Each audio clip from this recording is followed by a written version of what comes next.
You know, the fact that there's so much trading taking place at the LBMA on a fractional reserve basis, what it does, it artificially inflates the amount of gold in the market. It as though gives us this appearance, this illusion that there is an abundance of gold. Because whenever you ask for gold from the LBMA, they say, sure, we'll sell it to you on an unallocated basis. So what it does, it's just another aspect of this price suppression mechanism that we talk about so often. We usually focus on the COMEX, but the LBMA is just as complicit in this scheme of suppressing the prices of precious metals.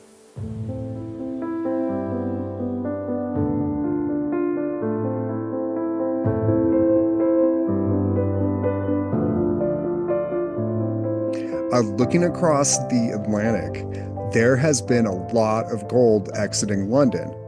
About how much has been leaving, and who's standing for delivery? Who is requesting all of this gold? Yes, well, before we start talking about the LBMA, I should admit that a couple of weeks ago you asked me, and I was a bit dismissive about the whole story. The reason for that is because, well, it was just breaking, and we didn't have too many details about it, and also because in recent years we've had so many similar stories which turned out to be nothing burgers. And it turns out that it's a bigger, much bigger deal than we first thought. Hey, And no sweat. And information is coming out daily, you yeah, know. it's turning into a big story. And okay, so about 400 metric tons of gold have been moved in the past 2 months from the LBMA to the coffers of the COMEX. And when you're asking me who's taking that gold, who wants that gold, well, we don't really know. Somebody at the COMEX is standing for delivery, and the way I understand it is that the COMEX had to import all that gold because there's someone rich and powerful standing for delivery. Like if you and I were to go to the COMEX and ask for delivery of physical gold or silver, they wouldn't be very cooperative. And Not possible, right? Yeah. no, they'd give us the runaround, and eventually they would probably issue some kind of there's this certificate called exchange for physical, which allows you to go and get gold or silver from the LBMA in London. So we would probably, get dismissed this way. But someone who is powerful is standing for delivery at the COMEX, so the COMEX had to import this amount, this huge amount of gold, which is quite unusual. Yeah, it is a whole lot of gold. I read that the COMEX gold inventories are up to 926 metric tons, or 29.8 million ounces. And this is a 75% increase since last November, so November of 2024. This is comparable to the amount of gold which flowed into the COMEX during the early days of COVID in 2020. Yeah, this is happening really rapidly too. But you know what's interesting? I had read an older article that said the LBMA does a 1 month reporting lag. And so you never have up-to-date information on their inventories. It's never current to that day. It's always going to be a month behind. The article had even speculated that there were some times where there was a 3 month lag on some of their reporting, but maybe that never happens anymore. I'm not sure. But in my Okay, well, opinion, this lack of transparency or kind of gray area that with this lag time could be a reason for groups outside the US to start asking for delivery of their gold as well, just because of how much movement they see is going on. And I could see it making them nervous because they know that the information they can access isn't from that day. yes, definitely. Now, the LBMA, which by the way stands for the London Bullion Market Association, is a group of dealers who deal with the over-the-counter market. As opposed to the COMEX, It's not exchange driven. These are, deals which are done privately. So naturally, this market is opaque and there's not a lot of data coming out from there. But from what we can gather, the LBMA is probably running out of gold that they have for sale. Because the LBMA probably has a lot of gold. According to their data, they have 8,686 metric tons of gold stored there. However, the vast majority of that amount is not available for sale because there are 5,365 metric tons of it, which are held by the Bank of England on behalf of foreign nations, central banks of foreign nations. So they can't sell that. And they have another around 2,000 tons, which belong to ETFs, to those gold ETFs, and they can't sell that either, which leaves about 1,000 tons in order to back their day-to-day trading. And the thing is that when you export 400 tons of those 1,000, that doesn't leave a lot for a day-to-day trading. Right, absolutely. So a lot of this gold is never going to be eligible, and they're probably scrambling to try and figure out, how to get more gold on board that they can get at melt price, Yeah. to refill these bars. Yeah. Now, one of the questions you may ask is why is the LBMA selling that gold if it needs it? Which is a good question, and there are two possible answers. Well, first of all, either because they need the COMEX to continue operating and they don't want the COMEX to default on those deliveries. That's one thing. But also perhaps because they didn't expect New York to ask for that physical. People should be aware that the LBMA is operating on a fractional reserve basis. They have two types of accounts. They have the allocated accounts and the unallocated accounts. And with allocated accounts, you own certain bars of gold. They are registered on your name, and that pretty much means that they don't move from the vault. But that means that you need to buy the whole bar. And these are 400-ounce bars. That's a lot of money to buy a bar of gold at the LBMA. But so the vast Absolutely. majority of accounts are what we call the unallocated accounts. I think about 90% of the trading in London is done through these unallocated accounts. And when you have that account, it means that you have, exposure to gold. You have the right to buy gold, but it doesn't really mean that you own gold. And probably when it comes to unallocated accounts, there's probably a very small amount of gold which is backing a huge, huge amount of claims over that gold. Right. And how much leverage do you think they have? Or how much leverage do you think that they are using? That's a great question, which we don't have the answer to because they're not releasing the data. Some analysts argue that the leverage could be hundreds to one. Oh my gosh. And so that is a lot of leverage for them to be able to use when they're suppressing the price of gold. Is that correct? Yes, there is a kind of a way that we can get a feeling of just how bad it is. They say that on a daily basis, 1,400 metric tons of gold are traded at the LBMA on a daily basis. Just to give you a Wow. sense of just the vast amount of gold, paper gold. This is not real gold. These are gold derivatives traded there at the LBMA.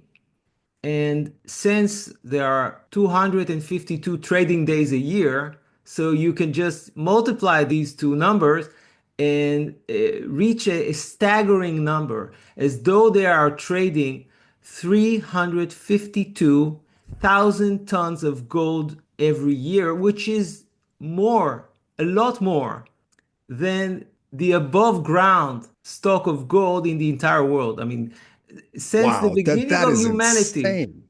yeah, it's crazy. Since the beginning of history, we only know of about 210,000 tons of gold that have been mined. And Total gold mine throughout of all of human history. yeah, and one and a half times, more than one and a half times of that amount is being traded at the LBMA every year. That is ridiculous.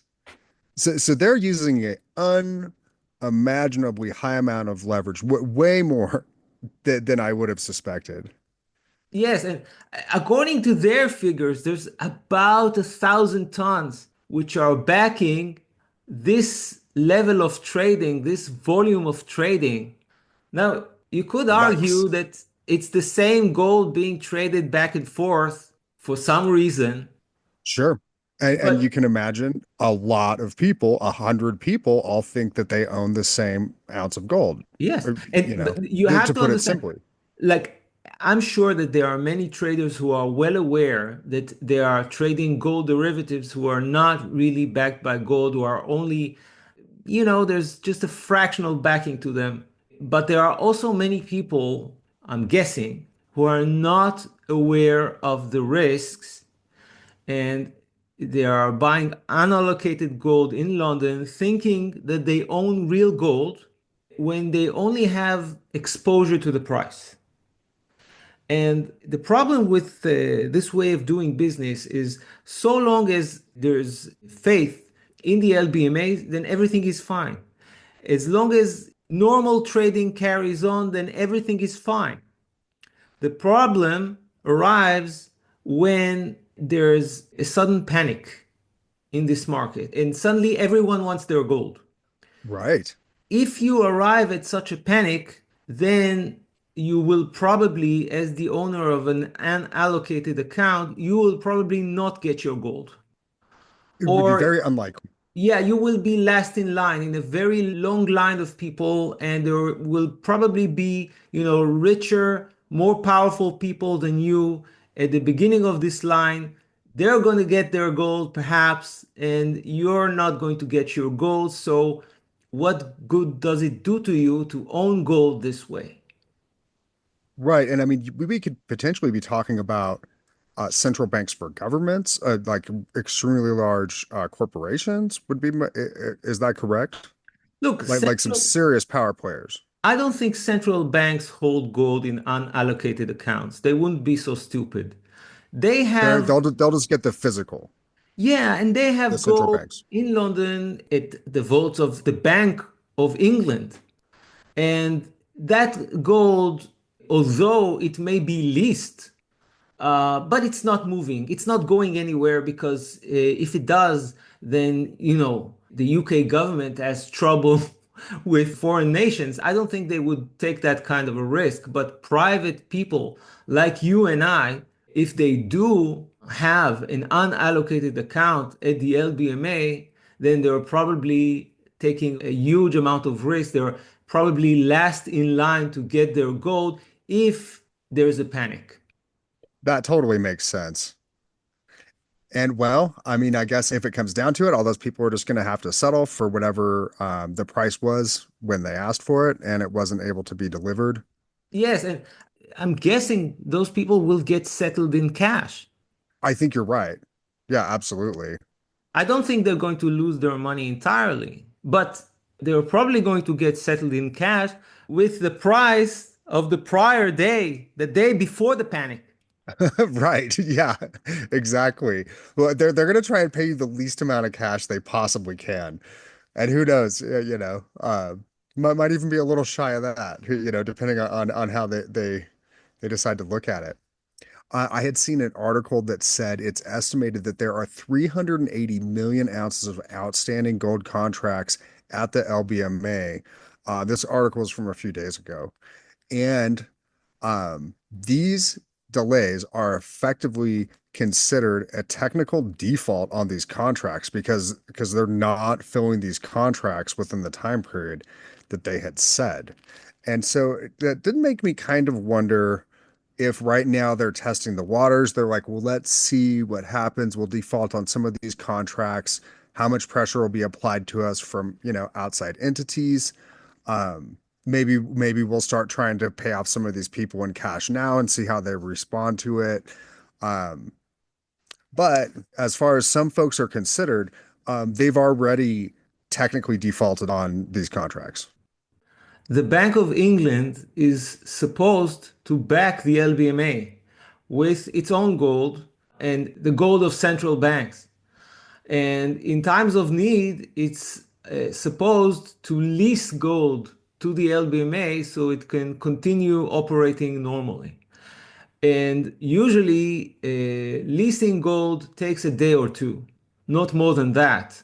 But suddenly, the Bank of England is asking for longer and longer time in order to lease gold to the LBMA. And the wait period has been extended to 4 to 8 weeks. And we're starting to ask ourselves, why is it happening? Why is the Bank of England making it more difficult for traders to lease gold? And I, would you care to speculate as to why that happens? I'm not sure that they're facing delivery challenges from approved vaults. Basically, it's a shipping manpower type issue. There's not enough trucks to get the stuff here in time. We got the gold. Calm down. It's just going to be Oh, it's come just going to be 4 to 8 on. weeks. No, it's not very persuasive. Arguing that there are all sorts of technical, logistical difficulties. It's not very persuasive. Now, I don't want to get in trouble, so I won't accuse the Bank of England of anything. So I'll just leave it as a question as to why they're making it difficult to lease their gold right now. I don't know. That's just I don't know. Okay, gotcha. Yeah, well, let us know in the comments why you think it might be taking them so long to fill these orders. I Go ahead. want to I want to talk about the dark side of this entire deal. The fact that there's so much trading taking place at the LBMA on a fractional reserve basis. What it does, it artificially inflates the amount of gold in the market. It as though gives us this appearance, this illusion that there is an abundance of gold. Because whenever you ask for gold from the LBMA, they say, sure, we'll sell it to you on an unallocated basis. So what it does, it's just another aspect of this price suppression mechanism that we talk about so often. We usually focus on the COMEX, but the LBMA is just as complicit in this scheme of suppressing the prices of precious metals. And the people who are buying gold and silver on unallocated terms, most of them know that this is what's going on, that there's just a tiny, tiny amount of gold and silver backing those accounts. And I don't know if they are aware that they are complicit in this mechanism of suppressing the prices of gold and silver. So that's a very sad thing that the people who want to protect themselves against inflation are knowingly or unknowingly cooperating with the mechanism which is keeping the prices of those metals at bay. Right. If you're involved in the paper contract market, you are involved in this whole scheme. And yeah, they definitely do affect the price over there. And it is something as Americans we never think about them and how much of an effect they're having. But they're a significant force. They're a big part to play in what is going on.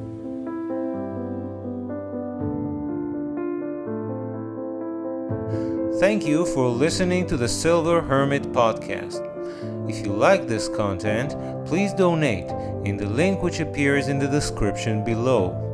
Please subscribe to this channel and share it with your friends and family. Hit the bell icon to be notified whenever I release a new video. Remember, I'm not a licensed financial advisor. This video is intended for general informational purposes only and should not be regarded as investment advice. Before taking any investment decision, please consult with a professional financial advisor who may assess your personal investment objectives and needs.